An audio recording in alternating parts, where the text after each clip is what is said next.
The Big Sell Illuminati, where some of the best in the business discuss what's worked, what's working, and what's failed in selling big sales. Our panel of experts includes Clarity Seeker, a black belt of brands, our snarky marketer, Monique de Maio. CEO to CEO selling is his game. Fortune 500 in his lane. The Lex Luthor of the close, Mark Kennedy. The effective executive, a force on the boards, a buyer on fire, Tiffany Olson. David versus Goliath selling, the prince of process, Sun Tzu of big sales strategy, Tom Searcy. And that's your panel. Now it's time to talk about big sales. Welcome to episode 9. We're talking about artificial intelligence and selling. There's a lot going on here. We have the snarky marketer. We have Monique de Maio is up there talking about marketing and how this all works. It's going to change your life. We also have Mark Kennedy, the Lex Luthor of the close, Tiffany Olson, the buyer on fire, and I am, and I'll only say this once, one of the top 30 rated sales gurus in the world. Just came out, and so I am your Sun Tzu of sales strategy. How many of the people that are on this right now have downloaded or starting to use one of the AI tools that's online right now? Me, and Mark. Is everybody using what? ChatGPT? Yeah. Yes. Yeah, that's the hot one right now. It's by no means going to be the only one that we've got out there. Everybody's developing one. Google's got theirs going, and all of this is some version of artificial intelligence, whether that's machine learning or natural language or any of the other pieces. But a lot of us kind of jumped into ChatGPT. Maybe people know this. It was the fastest app that was accepted in the world. 100 million people signed up to ChatGPT. And Mark, what was it, like 30 days? Yeah, it was under a month. It's insane. I mean, no one has ever accepted this that much. And I don't know. I mean, I listened to one of some of our friends' All In podcast, a great podcast, and they were going on and on about how this was going to affect selling, and we'd get rid of 80% of the people that were out there because of selling activities. And I love these guys, but I got to tell you, you guys don't have jack understanding of how selling goes on. If you think it's just going to kill off everybody what do people think they do? So let's start off with just the simple question. I'm a salesperson. I just got ChatGPT today, and I loaded it up, and I had a couple minutes, and I decided I was going to start using ChatGPT to make my sales efforts better. And let's use a big salesperson. They're starting right now on a new hunt. They're trying to land a big piece of business. Tiffany wants to go medical on this. Let's use a medical device company. All right. So you're brand new. You're out there. You're going to start selling big sales of a medical device. Anybody, jump ball. You just loaded it. What's the first thing you do?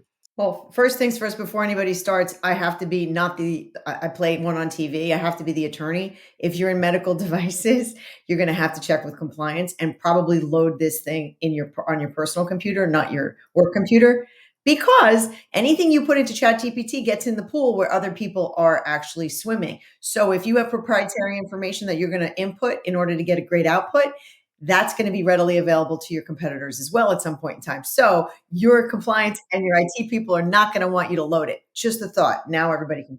Yeah, Monique, you're absolutely right. And most companies won't let you load it. I mean, that's pretty much the standard today. Really important point. The transparency, right?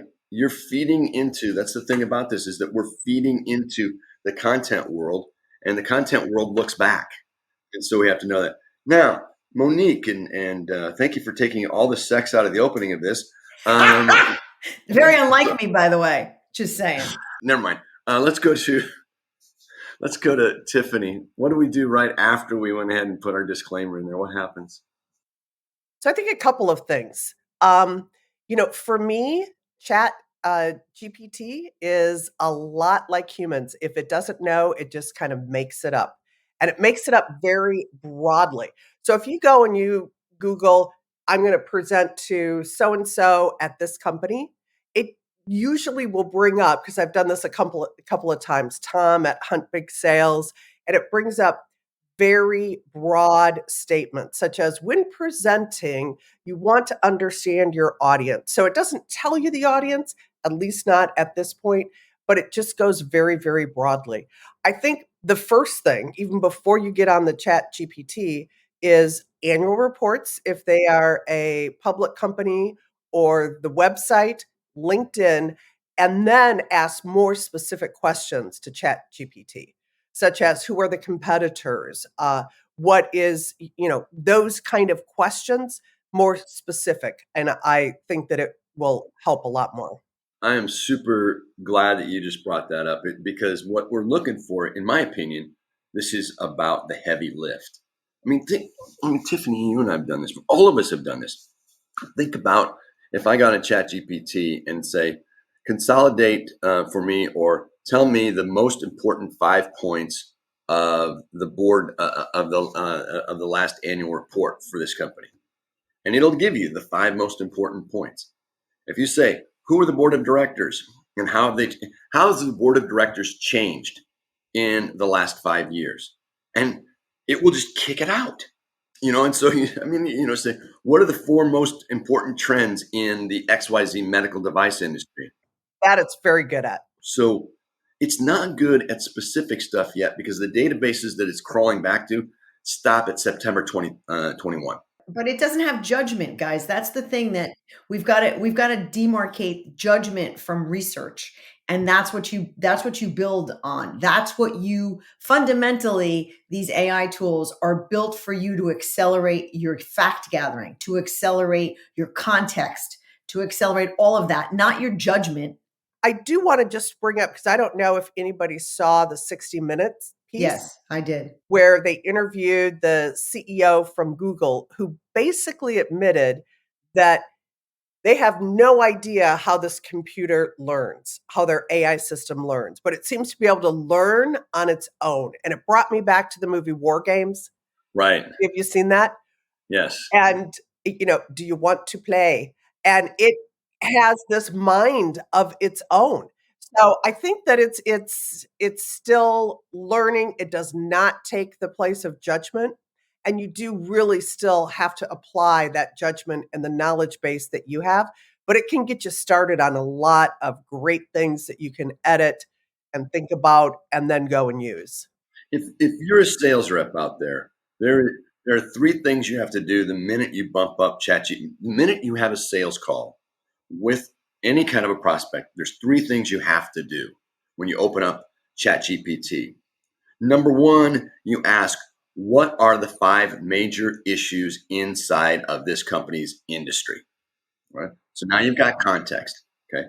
Secondly, is you say, what are the issues that are being resolved in this industry by what means? So you're really asking, what are the solutions that are being implemented? And I know this much: the better the questions, the better the answers that you get in ChatGPT or anybody else. And the third thing for me that I always want to know is, who are the known or accepted experts in this industry? If I have that much and a LinkedIn file, like a LinkedIn idea of what the mafia map is, what we call it, but the org chart looks like, I am walking in so much more robust than I would otherwise. And it took me what? Like, how long would it have taken you to have done that some other way? It would have taken me about 3 minutes to do what I just asked for. Mark, you're big strong on prep. What are your thoughts on prep for that? Yeah, I think the game-changing nature of this in sales is it raises the benchmark for what acceptable preparation looks like. First off, the best salespeople, Tom, as you know, have always asked the best questions. Those pointed questions of our prospects that provoke thought and ultimately provoke change. And what we now can do is be armed with, it's like the old saying about lawyers: you never ask in a trial, you never ask a question you don't already know the answer to. You can literally be almost that prepared when you're with those prospects. You know where they have to be. You know the directions that they have to go in. Because you now know the path that they've taken to get to that point, because it's all there in front of you. I just think this is from a productivity perspective for large sales, this is and there's an equivalency on the software side of the house where, software industry is the programmers in the software field, the computer sciences, have always known that they call it the 10x developer.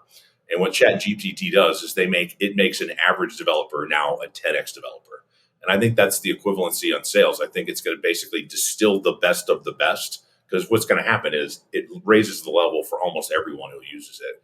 And this is one of those technology. The problem I think with this technology is with the previous big pivots technically that came, in our lifetimes. You've got the obviously mobility and the iPhone and all that enabled.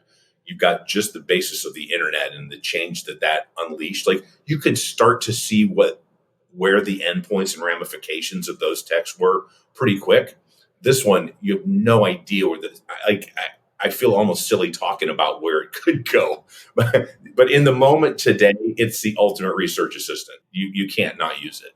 Yeah, and I think in a couple of months, maybe I don't know what the roadmap looks like, but Auto GPT will allow us to do if this then that, and have plugins to have the AI speak from application to application. Therefore, you will have a true virtual assistant at some point that Mark will turn to and say, "Can you please not only download this research for me for my business trip, but actually book my travel?" Right, and then log into your Travelocity account and then log into your United frequent flyer mile account, or whatever it is that you need to be doing to complete the loop, without, heavy lifting on programming. Though now programmers are doing it on their own. The average salesperson or the average sales leader or the average CEO is not able to do that without some human code writing intervention.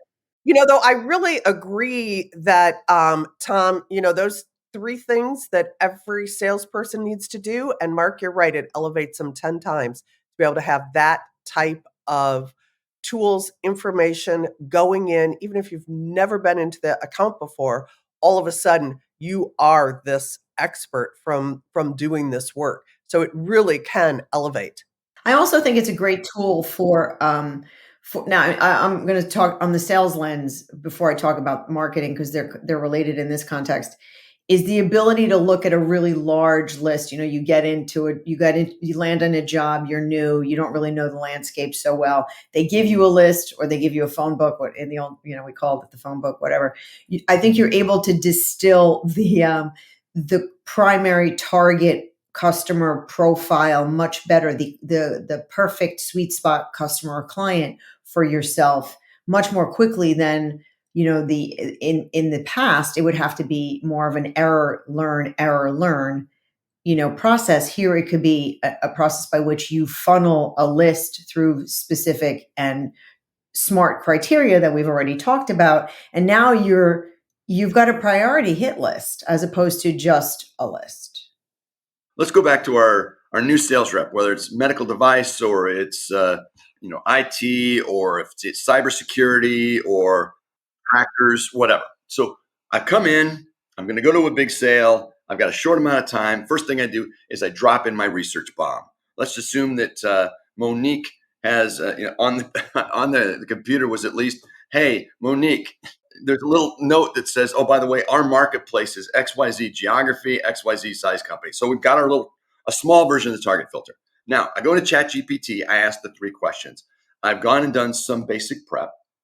There's probably some other knowledgeable prep questions, but again, I'm on a clock. This is a heavy lift. I need to get a lot of information together. I go to what's the next step. I probably go ahead and do the old school LinkedIn, look up at the people I'm going to go meet with. That's 101, but if you haven't done it, damn it. I'm telling you right now, and Mark, all of us have seen it when somebody walks in and they have no prep. I think in the future, the level of prep people will expect is high. So I got my ChatGPT version and background. I've got my LinkedIn, because that's what a piece that was there. Possibly my company's got some Salesforce background on them. I've got this basket of digital information. Now I'm going to use AI to help me through the sales process. I go to my first meeting. What could AI have done to help me?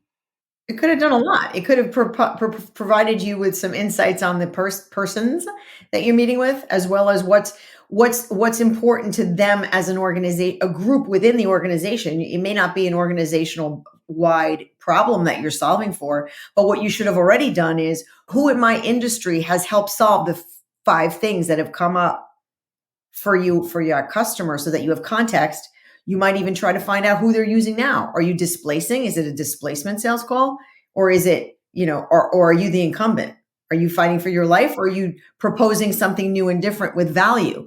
Hopefully you're not only answering the ask, but you're providing value in the equation, because you already know what they need. So now you can slant your conversation. Your messaging has to line up with their needs. Okay, so I'm gonna ask a question, because if you remember on ChatGPT, you can ask a question, then ask another question. And you should, by the way, those listening, that is the secret sauce to how you're going to get better results.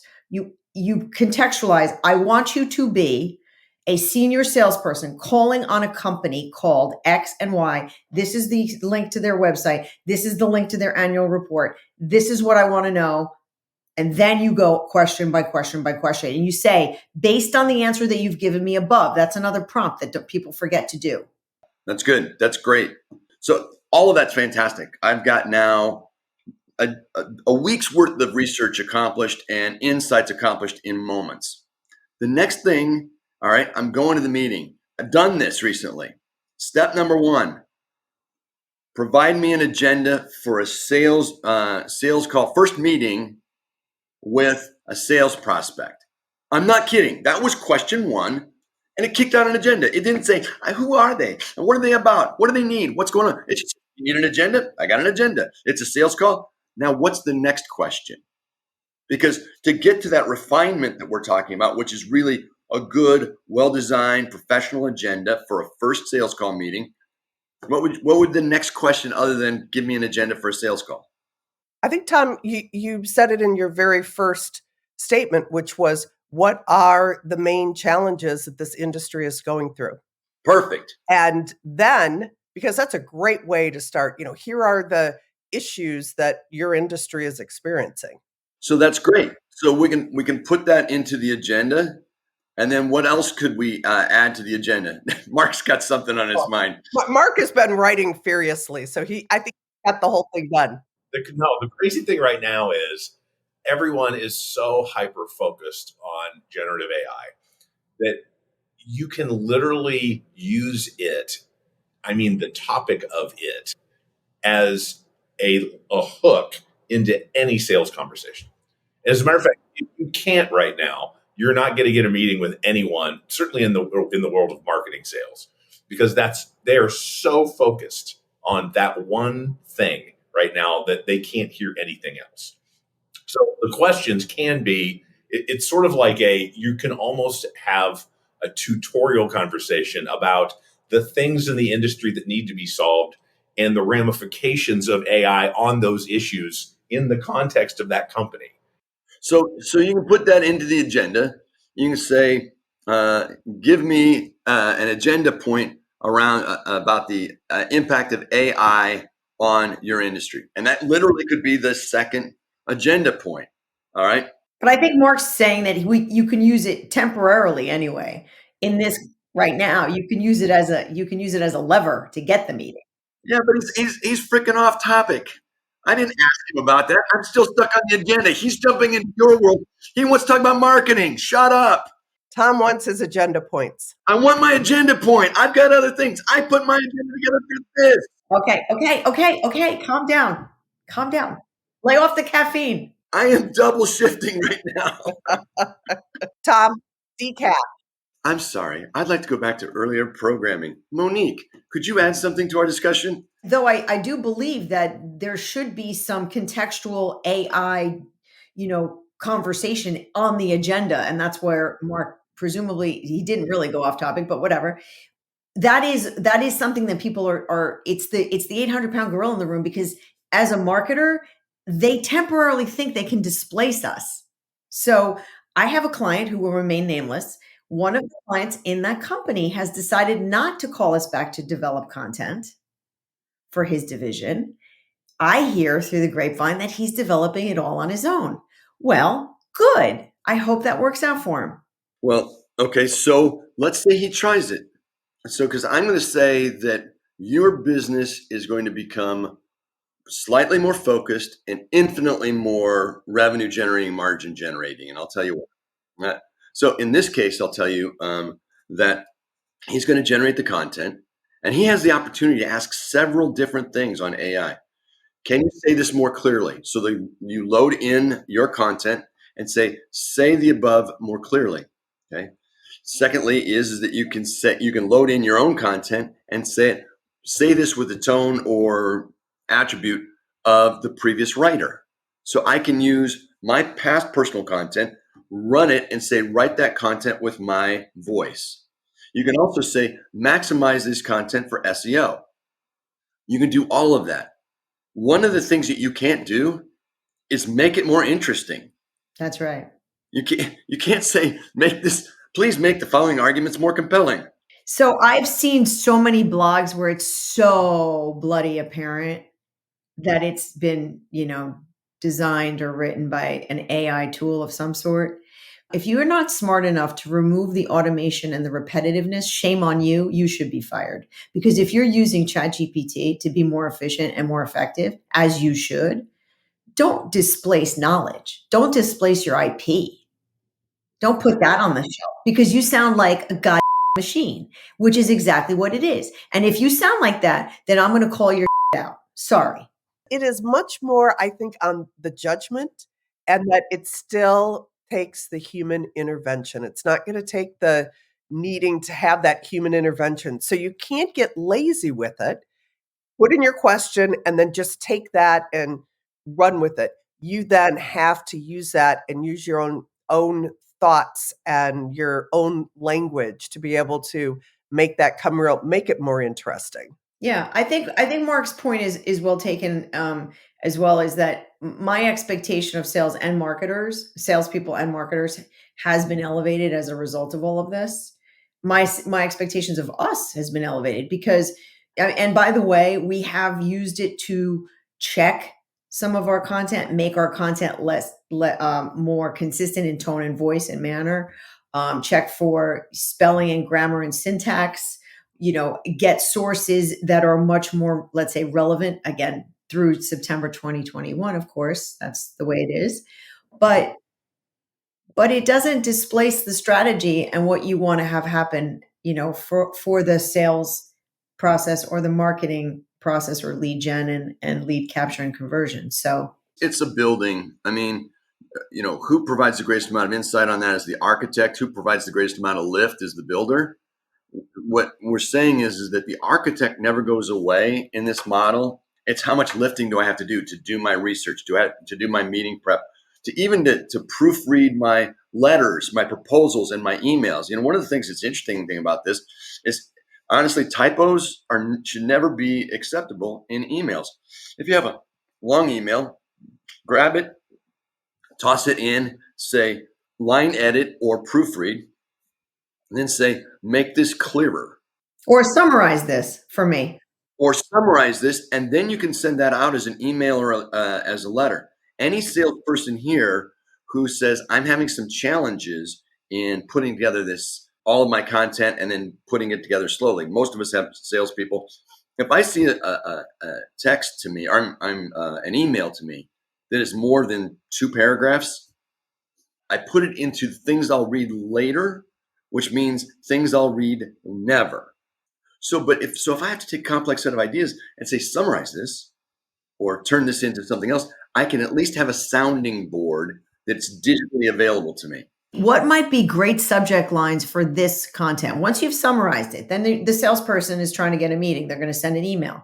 What might be great subject lines for the content here? These 2 paragraphs that I've summarized now already. I've distilled my stuff down to a compact set of messages. What are a couple of compelling subject lines? How can I be clearer? Then do that again. Do it again until you like it. Do it again until you, as the recipient of that message, would actually open the email. I cannot tell you how many emails I get a day beyond the yo, Monique, that I can't even discern what these people do, let alone why I should buy from them. That's nonsense. I get an email every day that says, I know you've probably been busy since the last time I sent this email, and I just want to make sure that we got connected. Yeah, I was so busy, I don't know how you broke through my email filter. And I still don't know what you do because you just keep saying, let's get a meeting, let's get a meeting, let's get a meeting. What do you do? And what value can you provide? So if you can ask ChatGPT as literally a sounding board, you just asked a great question, which is how do I put in my regarding line, right? My subject line on an email, or that's something that will get opened. I haven't played around with that yet, but it's one of the things I'll be doing after this episode. I'll be going back and saying, give me 5 lines that get emails opened. Based on this content, not just in general. Yeah, but no. And I mean based on, yeah, I mean based on this content. You're right. I'm not just saying in general, but yeah, you're right.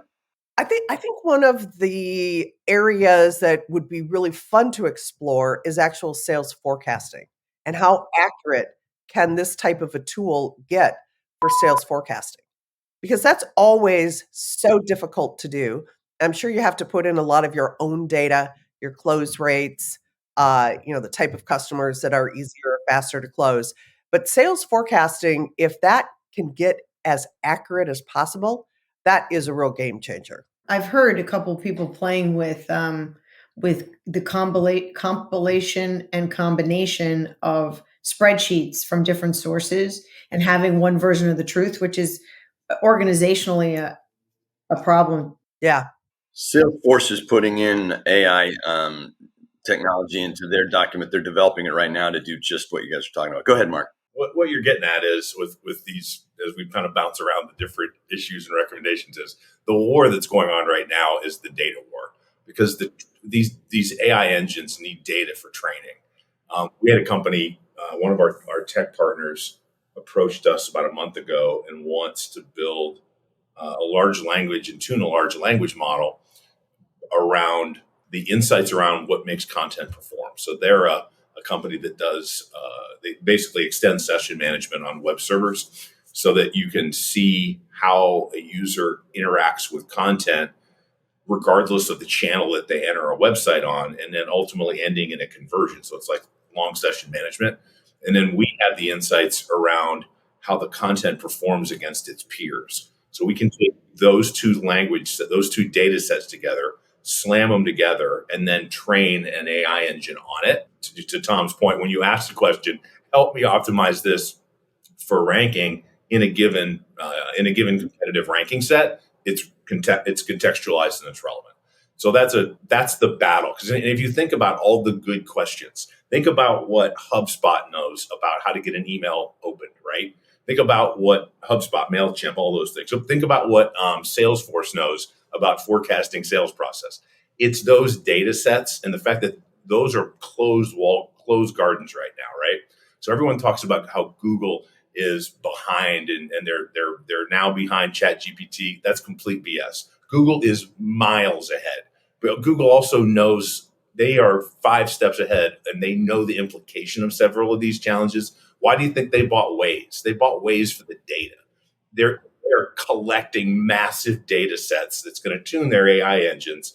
If they can figure it out. They're going to know what you want before you know you want it. Right. So as it pertains to sales and poor Tom's agenda here that we bounce all over the place on, that's the problem with this stupid thing. It's a shiny object. We're a bunch of squirrels. Just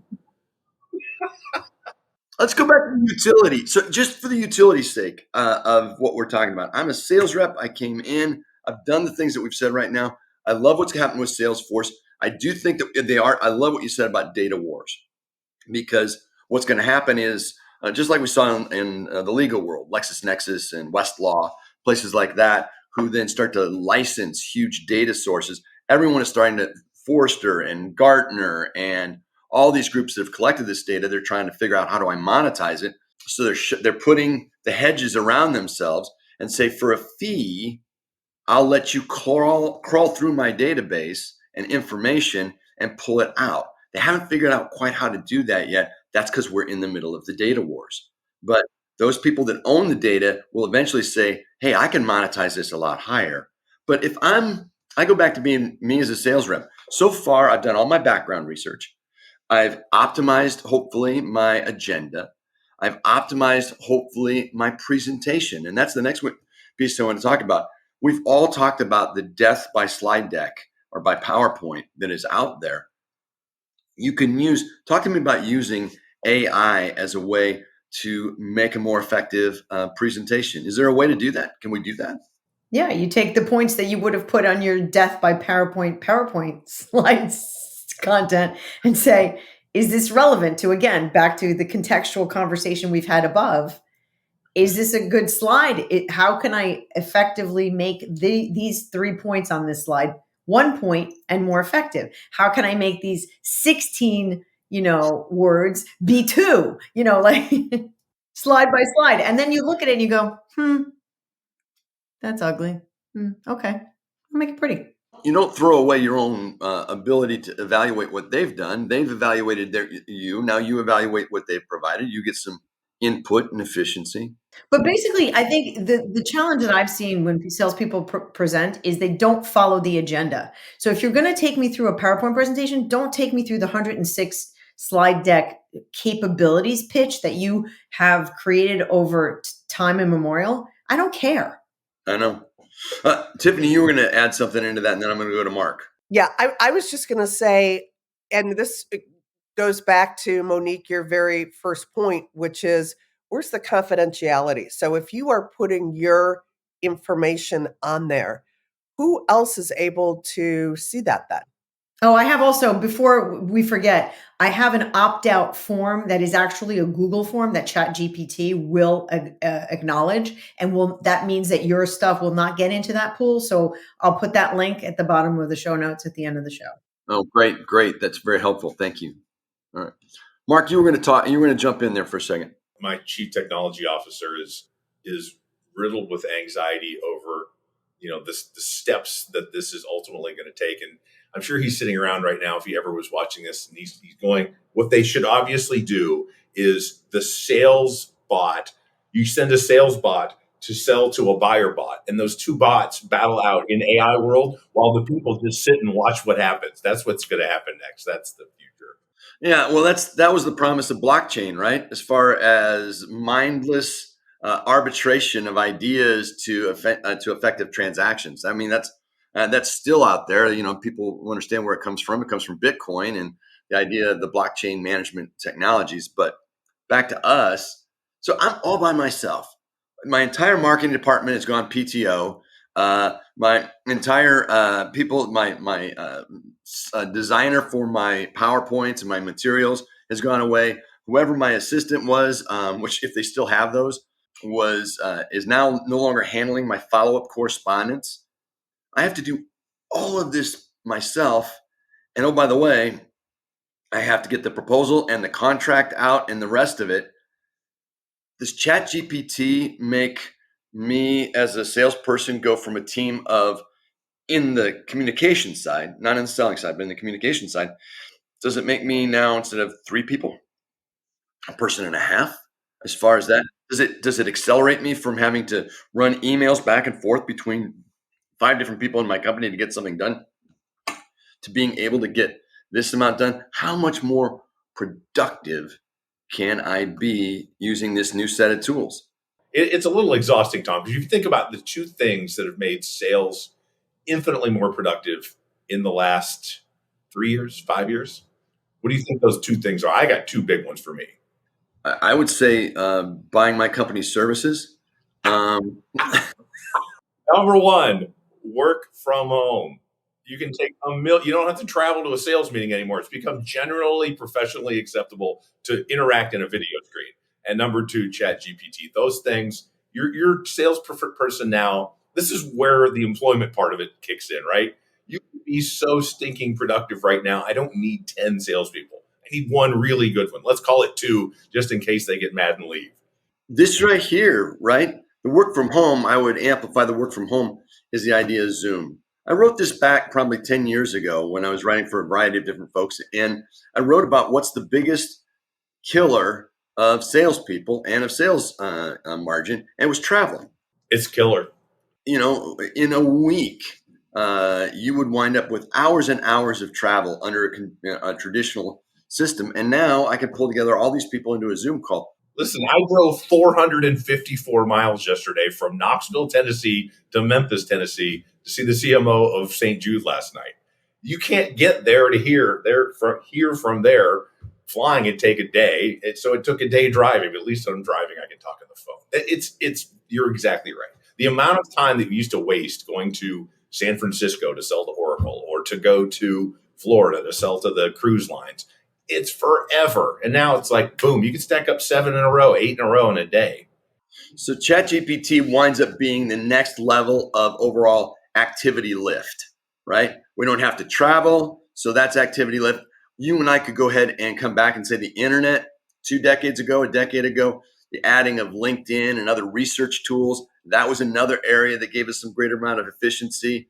Now we're in a point that says all of the elements that you have to produce can get done better and faster, and you should be a more effective, more researched, prepared salesperson. I'm going to kick this back to Monique. So, gosh, Monique, we don't need you anymore. We can put together our own decks. They'll be special. 85% of our message will have been put together. And, because this is the noise I'm hearing out there. I'm hearing okay, we're going to take back control of marketing. Kick it back out with some reality. What's the reality? The reality is you're just a more prolific content developer with the wrong effing message. That's the reason you would have hired me anyway, because I understand how to take the noise out of the marketplace and give you exactly the swim lane that you need to be in. But now you're going to let a machine who doesn't have real world context, experience, and judgment tell you that that's the swim lane you want to take. Good luck with that, babe, because there's sharks in the water. Yeah, I think the other side of that too is think about what it does for a buyer.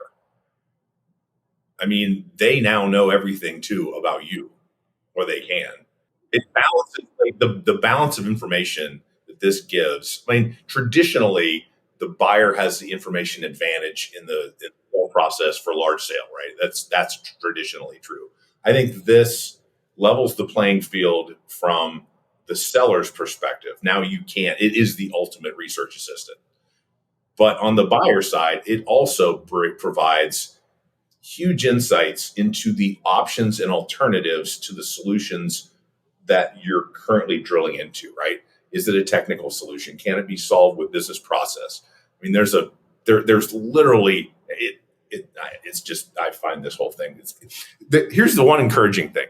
In the last 5 to 10 huge technical pivot points for our economy, the economy goes like this. Right now, our economy is kind of going like this, right? We're bouncing along. We're kind of, are we in a recession? Are we not in a recession? Who knows? Nobody's buying anything right now other than consumers. So this is the thing that has the potential to shoot us back into 5-6% plus growth. And that directly drives wealth. I mean, productivity is the driver of wealth in our economy. But what's funny about this one is the excitement's there, but it's also tempered with a ton of fear. It's the craziest little thing. It's because everybody saw the entire Terminator series. We all saw Terminators 1 through 5, and in the end, large machines come and kill us because they have artificial intelligence. And so, it's like war games on steroids. That's our great fear, right? Well, it is the fear and the fear that it takes over humanity in general. But there was a research study that was done by Pew Research, so very well-known research organization. It said that 62% of Americans think that AI is going to impact their work and their jobs over the next 20 years, but only 28 believe that it'll affect them personally.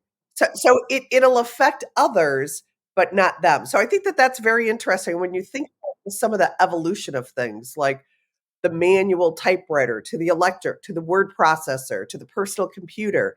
And you can kind of see this AI journey doing the same thing. And for those that adapt it early and use it early, it's going to be an advantage. All the things that we just talked about and being able to be that 10 times better prepared salesperson when you're in there in front of the customer.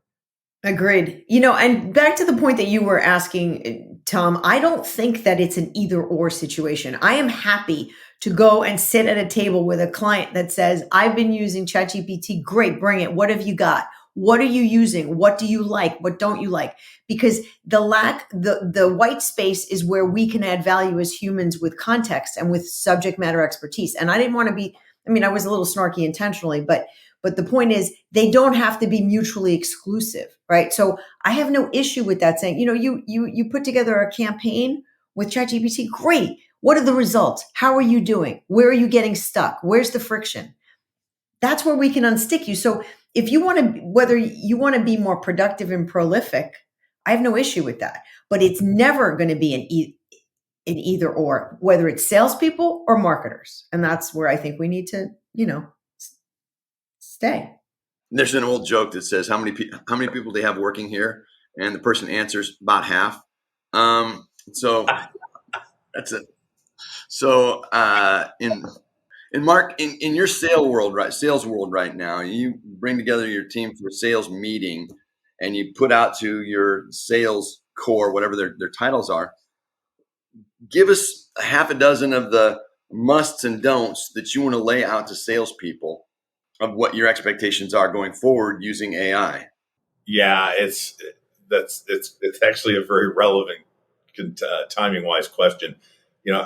We've just expanded our outside sales team to basically 5 plus a couple of executive sellers, and then have an internal, like a sales ops team that's probably 5 or 6 as well. And like the game has just completely changed. Like the level of expectations of what the output looks like from now forward is just off the charts. And what's fun about it is that, as someone who's been an executive and you try to set these thresholds of performance and pull people up, right? It's been harder to do that. Well, the barriers to those types of demands are gone. Like if everything needs to have the best insights in it, everything needs to have the best understanding of the buyer's industry, the challenge that buyers face. What are their customers faced with? All those questions are now on the table, and that's table stakes in the conversations that we're going to have. I'm excited about that. I think it's the first time we've really had the ability to lever hard into the sales process and see. I think to Monique's point, you can really now see the inherent skill of the sales professional come through when the information is at parity. I think it's an exciting time. And Mark, you brought up a good point, which is it's now table stakes. So being this prepared and utilizing these tools is going to become table stakes. We have a content production side. We're using it on content mostly for optimizations, from proofreading. We're very cautious to make sure we're not producing AI generated content. Everything is hand-authored for what we do because it's just the special nature of what we do. But we are using the tools for ideation, outlines, those kind of things. And and then everything, of course, is plagiarism checked. And at this point, it's hopefully we're catching all of those pieces. I don't laugh for the humor of it. I laugh for the sheer utter pain of having to go through some of those things. So, well, I think this will not be by any means the last conversation we have about AI. I'm with Monique. I'm very excited about AI because I believe that it will separate out those who are the average. When you raise the average, right, of everybody, the unique sticks out even more so. And when you show up with insights that weren't generated like the same insights as everybody else, I teach a program on RFPs. And, when all RFPs come in and they look and sound the same, guess what we make a decision on? Price. That's all we got. So this won't be the last time that we talk about it. I'm looking forward to hearing Monique more as it goes with your journey, because you're going to have a lot of these conversations. And Mark, as you fight back the world of your CTO who says, we don't need anybody. Just go ahead and send in the data, let their buyer go ahead and make the decision, and someone ship us checks. If only. Yeah, that's right. If only. All right, everybody. It was great to spend time with everybody. Good luck with all of your efforts in selling big sales. We'll talk to everybody soon. Thanks.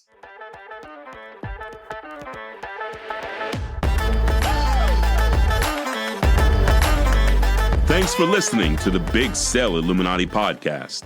If you like this episode, give us a thumbs up and let us know in the comments. Also, be sure to subscribe to the podcast on whatever platform you're listening on. Until our next episode, best wishes on your big sales.